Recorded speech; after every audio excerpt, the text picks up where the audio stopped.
Hey everyone, welcome to Princess of Gay. I'm your host Connie, and today we are here with the final two episodes of Dead End Paranormal Park Season 2.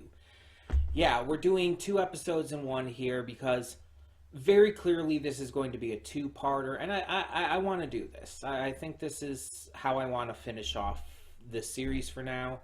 Don't know when we're going to get a Season 3. Hopefully late spring, early summer, judging on how Netflix tends to release things. That would be my hope. But if we don't get it for a while longer than that, that's fine too. As long as we get it, you know. But that is going to kind of bring in the question of what comes next. What is going to replace this? And we'll talk about that in the afterthoughts. We'll talk about that in the afterthoughts as to what will replace Dead End, because this is just a Connie's Choice series. It's not a donation reward. It's not a first impressions. So this one is basically just like I can choose basically whatever I want. But yeah, I'm definitely interested to see how this season ends, because we are seemingly going on a mission to save Pugsley. It is the Rescue Pugsley arc of the series.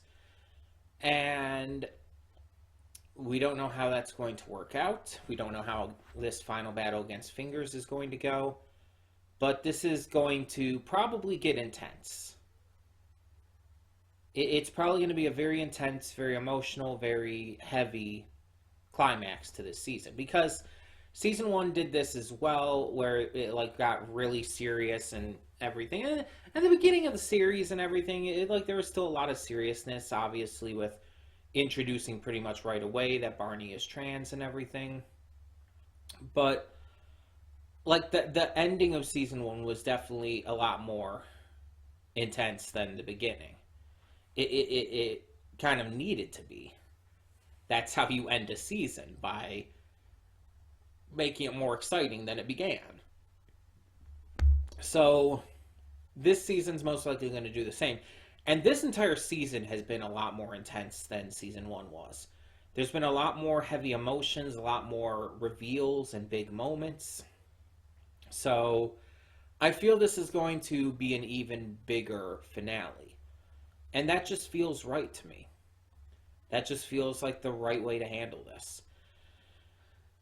As for where we would go from here, well, I can't say until we see it. But there is a third book coming out for the comics. So there's going to be more, I guess, source material to draw from. But I think from what I've heard, this isn't entirely following the source material. It's like partially. And I don't even know like how direct of a adaptation it is.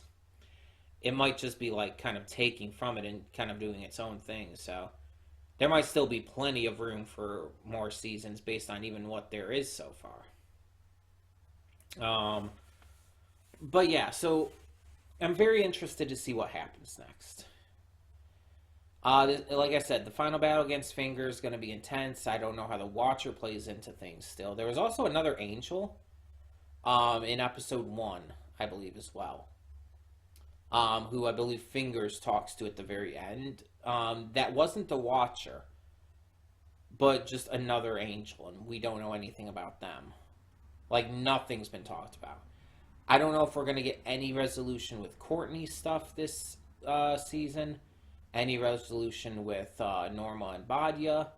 I'm thinking probably not on that regard, because, as stated before, I do think they're going to end up together, but I think that Badia is still trying to figure things out with her sexuality and just general orientation on that, which is completely fair. Like, people go through periods of discovering things about themselves.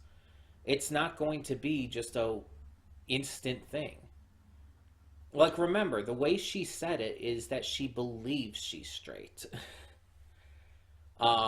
She didn't even seem entirely sure on that. And so I think there's going to be more to that. I definitely do. But I guess we should just get into it and see what happens. So let's do so. When the screen fades to black, pause this redirect and go to the description below. Follow the link to the reaction, and after you watch it, come back here to the redirect and resume play. Because after it fades black and it fades back in, everything from that point forward will be my afterthoughts and will contain spoilers to the episodes. So, that being said, thank you so much for tuning in, and I will see you at the reaction. And we are back, and we'll begin with spoilers in 3, 2, 1, now. So, I don't like that ending. And mind you, things might be done in a way where it changes my mind, and I'm fully open to that. And I liked the vast majority of both of these episodes. It was definitely exactly like I expected. It was more intense. It was more exciting. It had bigger stakes. But the very end irritates me. And I've talked about this in other things, too. I can't think of what it was. There was something else I talked about this in, too. But I don't like it when a character sacrifices themselves, but then is brought back. It invalidates the sacrifice and makes it feel like there was no point to even have it in the first place. It was whack foo. Whack foo at least was one thing I definitely said this about with Tristapin. I don't like that. I think that if you're going to have a sacrifice, especially with a extremely sad, emotional, heavy conclusion, you don't bring them back. It's honestly, it's just wrong. It invalidates the entirety of the emotions of that scene. And again, I will stand by that there could be a way that they do it that makes it feel satisfying. But honestly, I'm not really that confident in that. I'm not entirely sure that that's going to happen. I feel like maybe they decided, I don't know how it is in the comics, but maybe they decided, people wouldn't like it if we just killed off Pugsley for good, so let's bring him back, even though narratively it makes no sense and actually only goes to destroy the sentimentality and emotion of his death in the first place. Because they don't want fans to be too upset. The little cliffhanger with the possibility of bringing him back there, it makes it so that at least they don't lose viewers with that. Because of it, it just feels cheap. And it really sucks, too, because the sacrifice as it happened was really satisfyingly and strongly done. It was extremely well done, and it was really meaningful. And especially with Pugsley's last words being "Night, Night, Barney." The very first words he spoke in the series after, becoming able to speak, thanks to Temalukas. The very first words that he said, that Pugsley said, not Temalukas controlling his body, but Pugsley, was "Night, Night, Barney" at the end of episode 1. So it was a perfect full circle that meant a lot. But by having that single scene in there that shows that he survived, it invalidates that completely. It makes that entire scene pointless. And it sucks all of the emotion out of it.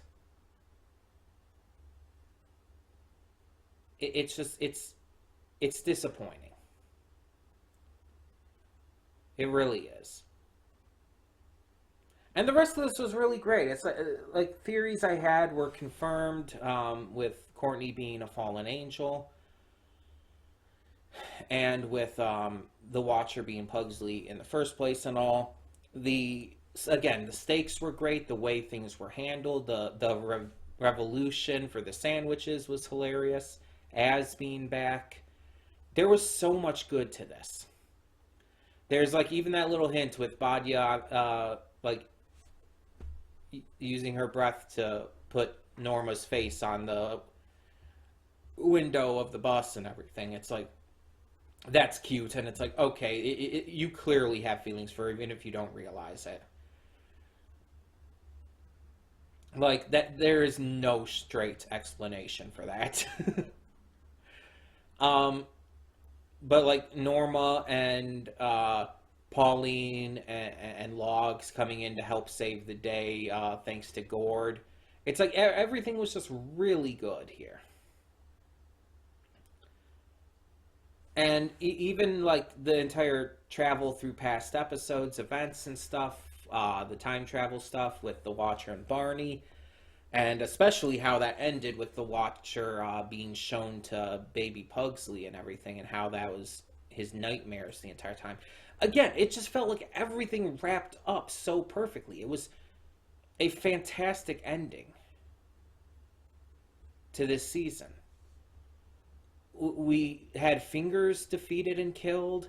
We find out that Fingers was just the right hand of Pael, who was his boss, and I don't know the exact rankings, but Pael might be like really high up. I don't know. It's hard to say. But like, that's really interesting. And I want to know more about Pael and what his plans are. And then even the stuff with like Norma going to Tamalukas and Zagan and planning to start the war and everything, like that was good. I like that, even though I don't really like that Norma's doing that, obviously. I think overall it's a good thing for the writing and series and all. My issue is just that one damn part at the end. It just, again, I feel like they only did it because they were afraid that people would stop watching if they actually killed off Pugsley for good. But the problem is, for that to work, they would have had to change so much, and they didn't. With how everything was done, having him come back makes no sense, is damaging to the emotion of that scene, and makes his sacrifice really kind of pointless. Like, did it work? Did it stop Fingers? Yes. So, I mean, it technically had a point for the character to do, but he shouldn't come back. If a character sacrifices himself, has this big emotional scene, they should not come back. That's not how you do a sacrifice scene.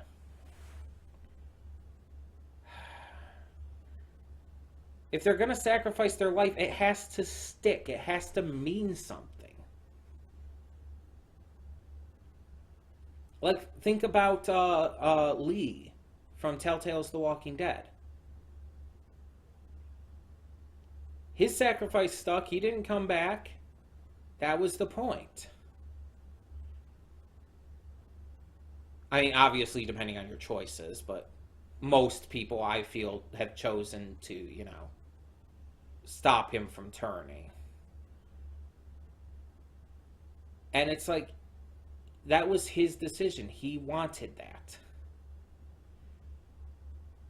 He chose for it to happen, and he didn't come back. Nothing. He was not saved. Once he died, he died. And that's how it should be.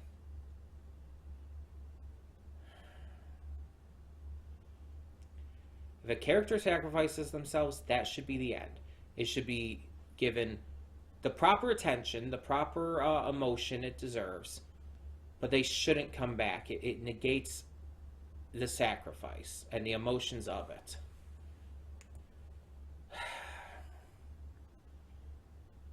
I'm genuinely really disappointed by that.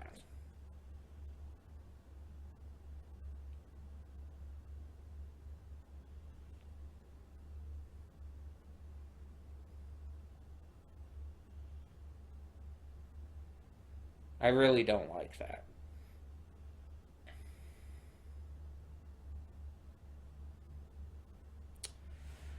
I mean, there's not really much I can do about it. And like I said, maybe they'll handle it in a way to where it works, but I'm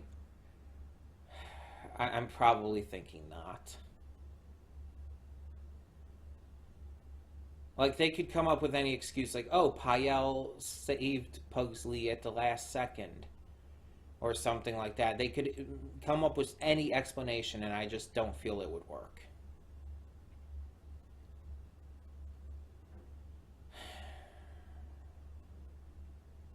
But it is the only thing about this that I'm upset about. But I am upset. Everything else was great. Seeing Pauline help save the day. Again, the revolution itself and how easy it was to incite. The angels just looking like they're constantly sick of their jobs. All of it was pretty damn good. And I want to look up something here real quick. I want to see if I was right about something.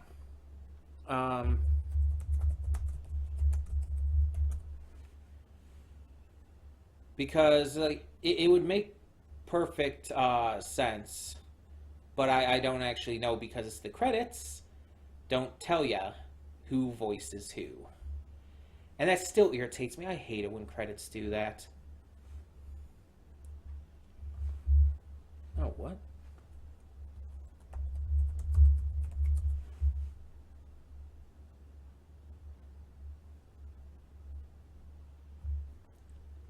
Let me see if I can find it here. Thing is, I have no idea if I'll be able to. Let me look it up by the episode, so that'll probably help. That would be not the Watcher's Test, but the one before that, Going Up. I don't... Were they in the Watcher's Testament? Probably, but... Okay. Apparently, Piotr Michael was Pael. Okay, Haley Joel Osment was Danny. Who's Danny?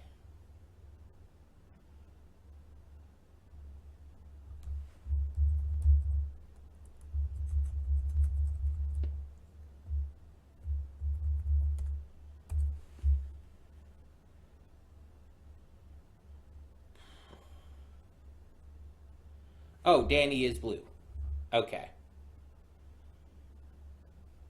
Was Danny's name mentioned? Did I miss that somehow? Or maybe I even mentioned it. Maybe I'm just forgetting it like a weirdo. Maybe that was mentioned, I just forgot.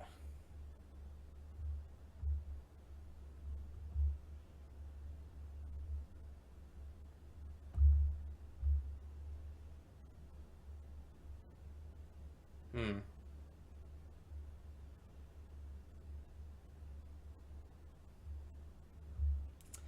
I'd have to look at that again. But yeah, okay, so I was right.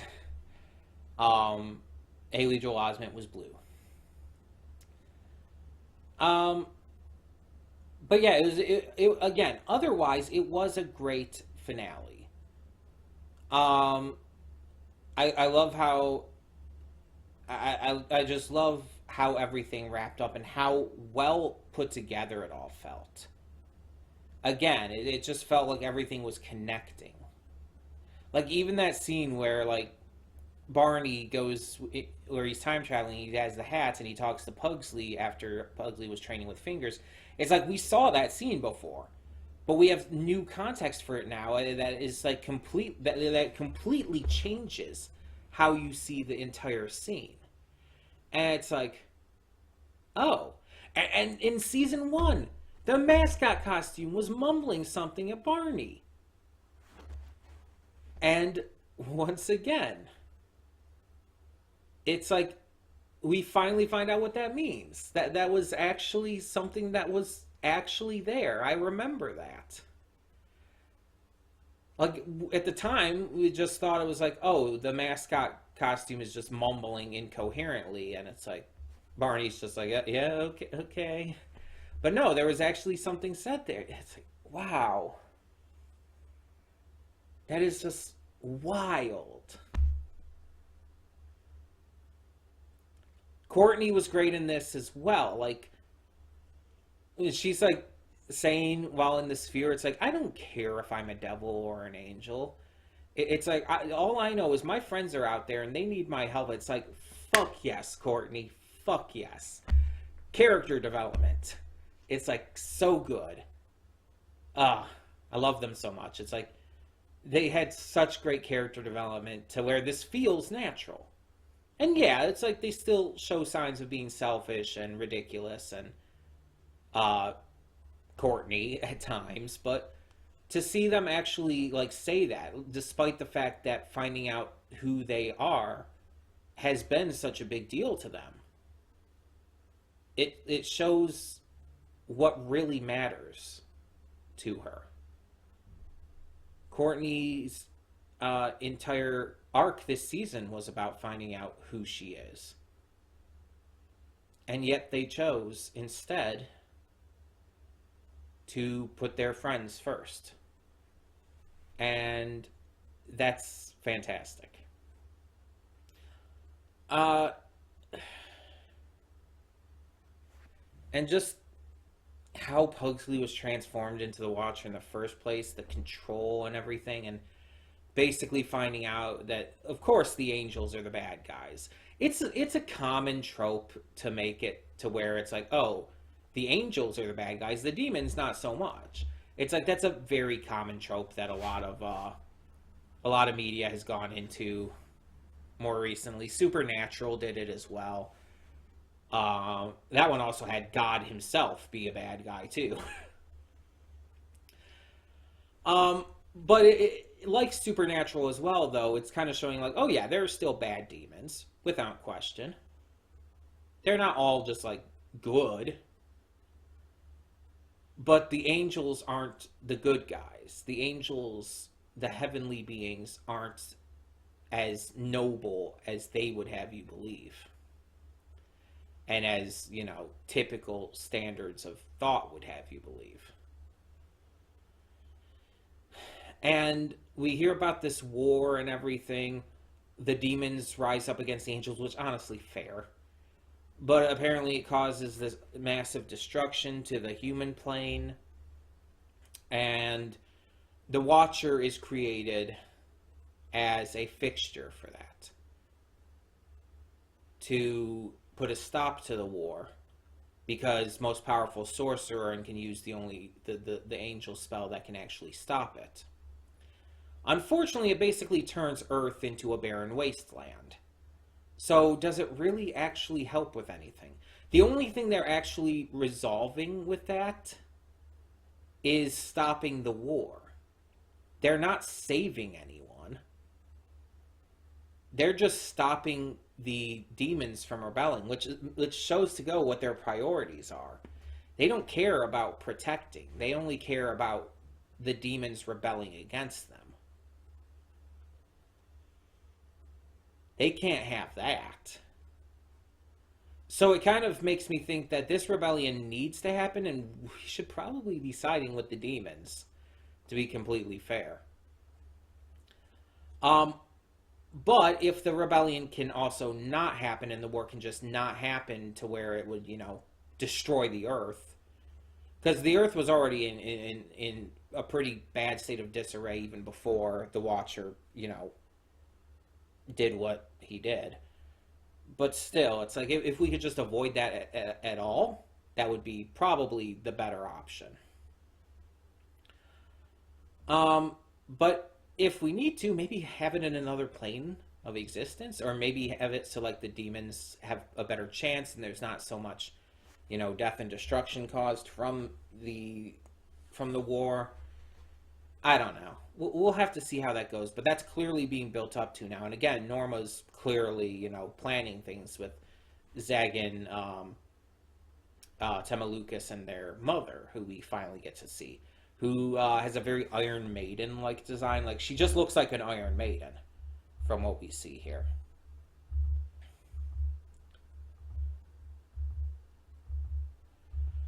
Like her design, it's literally just an Iron Maiden with a blue cloak over one of the sides. There's flames on the crown, and the eyes and all seem to move, but that's about it that we can tell. Maybe she's in the Iron Maiden, which that's possible. I could see that.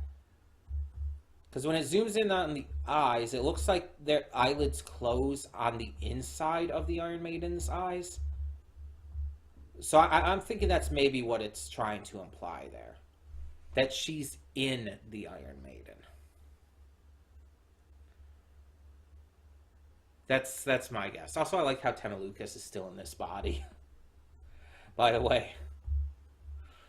Um, but yeah, so I very much enjoyed these final two episodes of the season, except for that one little ending bit that hurt the sacrifice. That's my only qualm, my only hang up.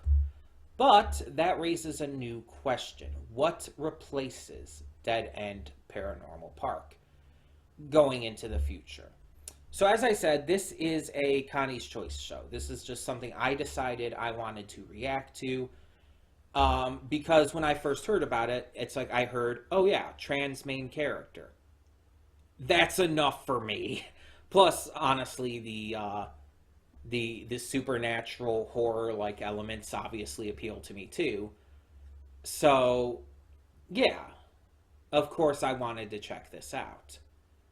Um, but now, again, the question is, what do we replace this with? What do we choose to go with as a replacement? Something that is just my choice, that that isn't necessarily something that we would be getting to otherwise through donation rewards or impressions continuations or whatnot. Um, so it kind of basically comes down to, do I want to start something new? Do I want to get back to something? Um, well, we're still in the middle of December. We still got like this week and then next week to go for that. So we still got a little bit till the beginning of the year till we really get that freedom back. Um, I think that we'll start getting back to the older stuff that we had already started at the beginning of 2023. At this point, let's actually still do something new. Let's get to something that I would rather see um, over than something that I've already started. And we will get back to a lot of those stuff. I have an entire list of that kind of stuff that I do still want to get back to, so don't worry about that. But as for stuff to start, so there's a few shows that I've been thinking about throwing in. There's a few shows that I've been thinking like, okay, this could work. We could get to something like this. But I've been trying to like figure out what would be the best choice right now. What would be the best choice to get to replace this with, and considering everything else we're currently reacting to. And I think that there's a couple things I was looking at. I narrowed it down to a couple things, and I want to real quick check something to make sure on something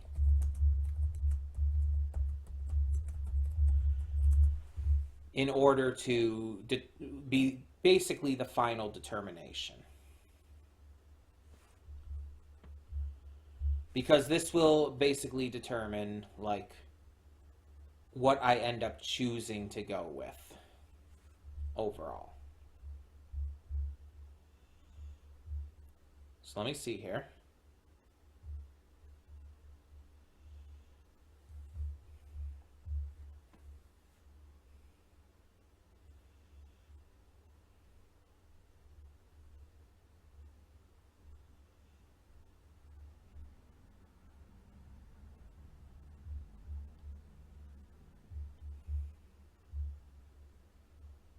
Okay.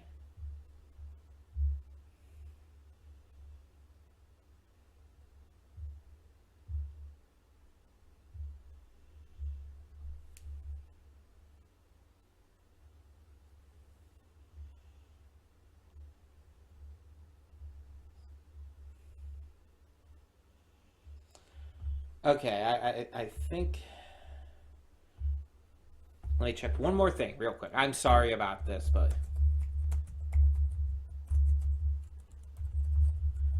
it's basically like just I want to make sure on something to see if it's the right time to get to certain things. You know what I mean, hopefully. What would be the best thing to do based on certain bits of information?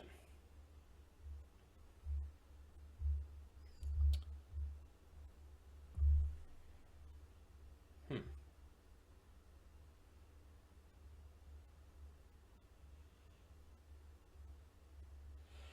Okay. So I think that that figured it out for me.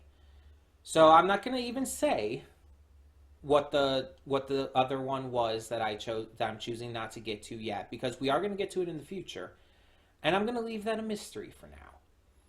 But the replacement for Dead End Paranormal Park season 2 that will start pretty much right away, like whenever I choose to end up getting to it. As always, we will get to it. That could be this week, could be next week.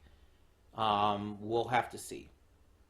But the replacement is a series that I've wanted to check out because it's been compared to other shows that I like.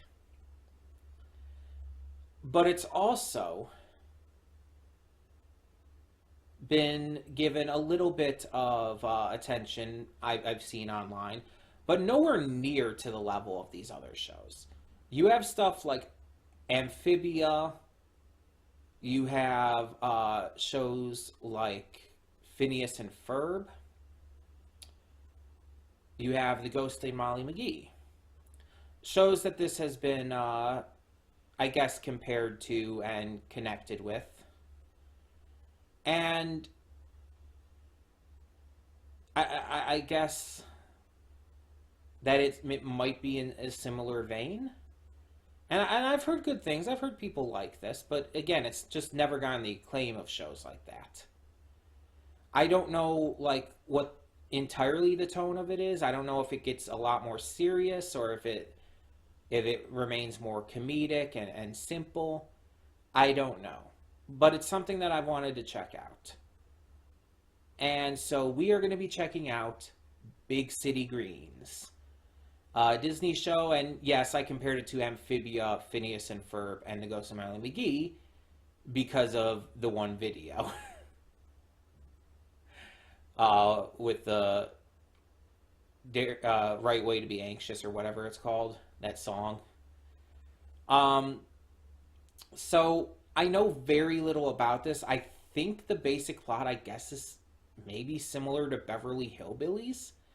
Like, isn't it about like some kind of like farming family or something that moves to the big city? I probably not in for reasons of like getting a shit ton of money, but isn't that like kind of a similar vibe? Um, Mind you, I don't even know if that's really what this is about, or if like there's more to it, or I don't know. I think that's what it is, though.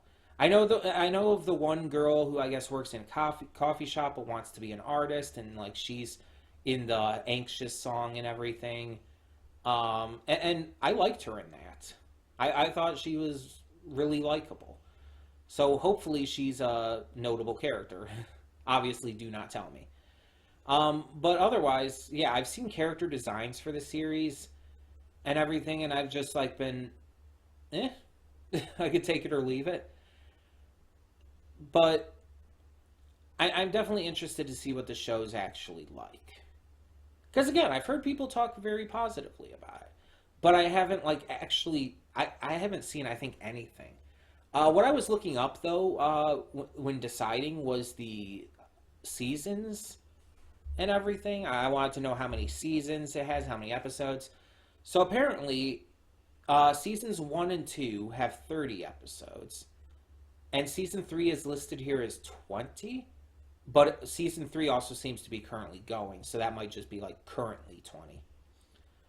Um, but yeah, and that's like 58 segments total. It says for that, so that means there is double length in there because otherwise it would be 60, which might be a finale, which would make sense. But season one's first started coming out in June of 2018, and yeah, it basically just skipped 2020 because season two seemed to air a little, seemed to take a little longer to air, probably because of COVID and everything. Um, and season three started in October of last year. Let me see here. Yeah, season three is definitely still going because there's an episode released on December 3rd, according to this. But that was also the most recent episode, and there was no episodes in November. So it seems like, yeah, it seems like there's going to be more for the season, but they're on like hiatus right now because, you know, Disney Channel shows. It's listed as a comedy adventure. And it lists a bunch of voices here, but I don't recognize the names. And I'm not going to look them up because maybe I can recognize them while watching. Chris Houghton, Mariev Harrington, Bob Joles, and Artemis Pedani are listed here. But yeah, so that will be starting pretty much right away. I'll have to, you know, update the thumbnail. But I'm curious as to what this is going to be like and if I enjoy it as much as some of these others. And don't worry, I'm going to give it a fair shake. I know some people might be worried. It's like, oh, you compared it to Amphibia. You dropped Amphibia after 2 episodes. It's like, don't worry. I know. I understand. I'm going to give it a fair chance. Unless it really is very clearly not my thing. Like, if like the first couple episodes basically show me, it's like, oh no, I don't like this at all. Like, it would have to be like notably not my thing in order to drop it early. I'm gonna try to give it as fair a chance as I can now. Which I mostly try to do with everything. Some things I just, you know, don't, unfortunately. But I've realized my mistakes on a lot of those. Amphibia being one, even Owl House. Even though, again, I liked Owl House when I dropped it. It's just I dropped it because one thing annoyed me. And I do regret that. And I regret Amphibia too, but Amphibia I actually feel like I had a legit reason. Even if not everyone agrees with the reason, it's still my reason. I didn't just do it frivolously. But yeah, I'm gonna give it a chance. That will be starting as soon as possible. Whenever I decide I want to get to the first episode of that. So, in the meantime, tell me in the comments below, what did you think of these final 2 episodes of Dead End Paranormal Park Season 2? And for now, I'm Connie and I'm signing off. See y'all next time.